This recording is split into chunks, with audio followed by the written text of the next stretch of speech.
ಶುಭ ಮುಂಜಾನೆ. ಇವತ್ತು ಈಸಿಯಾಗಿ ಸಾಂಬಾರು ಮಾಡೋದು ಹೇಗೆ ಅಂತ ನೋಡ್ಕೊಳ್ಳೋಣ ಬನ್ನಿ. ಸೊ 1 ಕಪ್ ಆಗುವಷ್ಟು ತೊಗರಿಬೇಳೆನ ಆಲ್ರೆಡಿ ನೀರಲ್ಲಿ ವಾಶ್ ಮಾಡಿದ್ದೀನಿ. ಈಗ ಅದನ್ನು 2 ವಿಸಿಲ್ ಆಗುವಷ್ಟು ಬೇಯಿಸ್ತಾ ಇದ್ದೀನಿ. ಸೊ ನಾನು ಇದಕ್ಕೆ ಯೂಸ್ ಮಾಡ್ತಿರುವಂಥ ತರಕಾರಿ ಅಂದರೆ ನೀರುಳ್ಳಿ, ಚೀನಿಕಾಯಿ, ಟೊಮೆಟೊ, ಬೆಂಡೆಕಾಯಿ, 1 ಹಸಿಮೆಣಸು ಹಾಗೆ ಕೊತ್ತಂಬರಿ ಸೊಪ್ಪು. ಸೊ 1 ಕಪ್ಪಲ್ಲಿ ನಾನು ಕೆಲವೊಂದು ಪೌಡರ್ಸ್ ಹಾಕಿದ್ದೀನಿ. ಅದು ಯಾವುದೆಲ್ಲ ಅಂದರೆ ಈಸ್ಟರ್ನ್ ಸಾಂಬಾರು ಪೌಡರ್, ಆಮೇಲೆ ಕೊತ್ತಂಬರಿ ಹುಡಿ, ಅರಶಿನ ಹುಡಿ, ಮೆಣಸಿನ ಹುಡಿ, ಇಂಗು ಪೌಡರ್. ಇದೆಲ್ಲ 1 ಕಪ್ಪಲ್ಲಿ ಹಾಕಿಟ್ರೆ ನಮಗೆ ಈಸಿ ಆಗುತ್ತೆ ಅಂತ ಹೇಳಿ. ಸೊ ಇದೊಂದು ಕೇರಳ ಟೈಪ್ ಆಫ್ ಸಾಂಬಾರು. ಯಾಕೆಂದರೆ ನಾನು ಇಲ್ಲಿ ಈಸ್ಟರ್ನ್ ಯೂಸ್ ಮಾಡಿದ್ದೀನಿ. ನೀವೇನಾದರೂ MTR ಯೂಸ್ ಮಾಡಿದರೆ ನಿಮಗೊಂದು Karnataka style of sambar taste ಬರುತ್ತೆ. ಸೊ ಇದು ಕೇರಳ ಸಾಂಬಾರು ಆಗಿರೋದ್ರಿಂದ ಅವ್ರು ಏನು ಮಾಡ್ತಾರೆ ಅಂದರೆ ತರಕಾರಿ ಎಲ್ಲ ಹಾಕಿ ಫ್ರೈ ಮಾಡ್ತಾರೆ. ತುಂಬ ಫ್ರೈ ಮಾಡಬೇಕಂತ ಏನಿಲ್ಲ. ಸೊ ಒಂದು 2 to 3 ಮಿನಿಟ್ಸ್ ಫ್ರೈ ಮಾಡಿದರೆ ಸಾಕು. ಕೇರಳ ಸಾಂಬಾರಾದರೆ ತುಂಬ ಥಿಕ್ ಆಗಿರಲ್ಲ, ಹಾಗಾಗಿ ನಮಗೆ ಸ್ವಲ್ಪ ಇಷ್ಟ ಆಗುತ್ತೆ.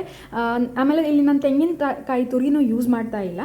ನಮಗೊಂದು ಸಾಂಬಾರು ತುಂಬ ಥಿಕ್ ಆಗಿರಬಾರ್ದು, ತುಂಬ ಹೆವಿ ಆಗಿರಬಾರ್ದು.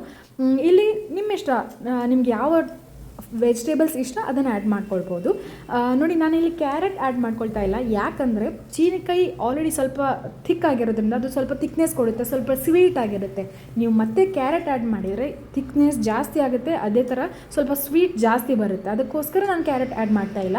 ಆಮೇಲೆ ನಿಮ್ಮಲ್ಲಿ ತರಕಾರಿ ನುಗ್ಗೆಕಾಯಿ, ಕುಂಬಳಕಾಯಿ ಅದು ಏನಾದರೂ ಇದ್ದರೆ ಅದು ಆ್ಯಡ್ ಮಾಡ್ಕೊಳ್ಬೋದು, ಚೆನ್ನಾಗಿರುತ್ತೆ. ಸೊ ಈ ಒಂದು ಸಾಂಬಾರು ನಿಮಗೆ ರೈಸ್ ಜೊತೆಗೆ, ಇಡ್ಲಿ ಜೊತೆಗೆ, ಆಮೇಲೆ ದೋಸೆ ಜೊತೆಗೆ ತುಂಬ ಒಳ್ಳೆ ಕಾಂಬಿನೇಷನ್ ಅಂತ ನನ್ನ ಒಪಿನಿಯನ್.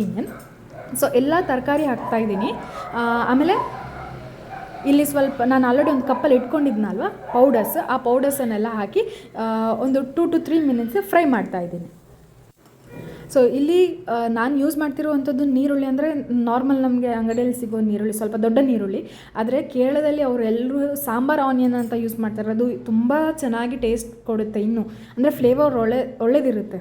ಚಿಕ್ಕ ನೀರುಳ್ಳಿ ನೀವೇನಾದ್ರು ಯೂಸ್ ಮಾಡಿದರೆ ಸಾಂಬಾರಿಗೆ ಚಿಕ್ಕ ನೀರುಳ್ಳಿನೇ ಆಲ್ವೇಸ್ ಪ್ರಿಫರ್ ಮಾಡಬೇಕು ಅಂತ ನನ್ನ ಒಪಿನಿಯನ್.